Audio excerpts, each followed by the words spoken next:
આજે ગુરુવારના દિવસે સાથે મળીને કરીશું સાંઈ દર્શન। વડોદરાના રાવપુરા વિસ્તારમાં આવેલું છે સમગ્ર શહેરનું સૌથી જૂનું સાંઈ મંદિર કે જ્યાં વહે છે આસ્થા, પવિત્રતા અને સમાજ સેવાની સરવાણી।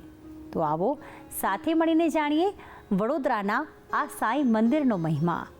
રાજ્યની સંસ્કારી નગરી કહેવાય છે વડોદરા શહેર, જ્યાં રાજાશાહી સમય અને આજનો સમય એક સાથે પોતાની ઝાંખી દર્શાવે છે।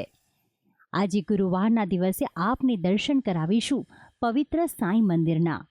જી હા, વડોદરાના રાવપુરા વિસ્તારમાં ભાવકાલીની ગલીમાં નિર્મિત છે આ સાંઈ મંદિર।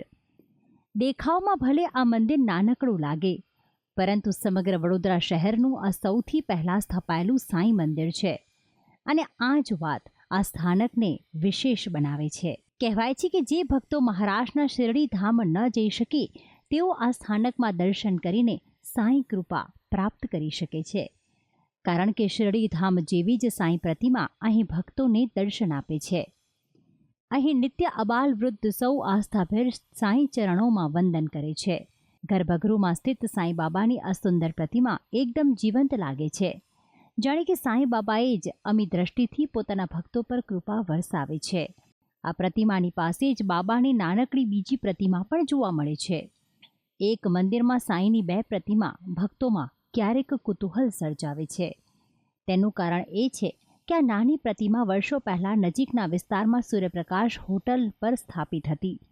સૌ ભક્તોની લાગણીથી વશ થઈ બાબાની એ નાની પ્રતિમા આ જ મંદિરમાં પુનઃ સ્થાપિત કરાઈ। તો આમ ગર્ભગૃહમાં બાબાની આ બે પ્રતિમાના દર્શન શક્ય બન્યા। આ મંદિર છેલ્લા 80 વર્ષથી અહીંયા વડોદરામાં પ્રચલિત છે। દર ગુરુવારે અને રામનવમી, જન્માષ્ટમી કે ગુરુ પૂર્ણિમા અહીંયા પબ્લિકનો ઘસારો રહે છે અને એ લોકોની શ્રદ્ધા જે લઈને આવે છે એ શ્રદ્ધા અહીંયા પૂરી પણ થાય છે। સમગ્ર વડોદરાનું આ સૌથી પ્રાચીન સાંઈ મંદિર છે। કહેવાય છે કે બાબાના ભક્તોમાં ધર્મ જાતિનો કોઈ ભેદ નથી, કારણ કે સબકા માલિક એક હૈ। આ સંદેશ બાબાએ પોતાના જીવનમાં સાર્થક કરી બતાવ્યો। સમાજના તમામ વર્ગો સાંઈમાં અપાર આસ્થા ધરાવે છે, તેથી બાબાની આ સ્થાનકમાં સમાજ ઉત્થાનની વિવિધ પ્રવૃત્તિઓ પણ એ જ ઉત્સાહ સાથે કરાય છે, જેમાં મંદિરના ટ્રસ્ટના આ દવાખાનામાં સમાજના તમામ વર્ગના લોકો આરોગ્યલક્ષી સેવા બિલકુલ નજીવા દરે લઈ શકે છે। બહુ જ આસ્થાથી અને શ્રદ્ધાથી સાંઈબાબાના દર્શન અને પૂજન થાય છે અને એની આસ્થા એટલી બધી ઘણી છે કે જે લોકો અહીંયા પોતાનું જે મનોકામના પૂરી લઈને આવતા હોય, જે એમની પોતાની તકલીફો હોય કે કંઈ પણ હોય, તો અહીંયા સાંઈબાબાને ત્યાં આવવાથી એમની મનોકામના પૂર્ણ થાય છે।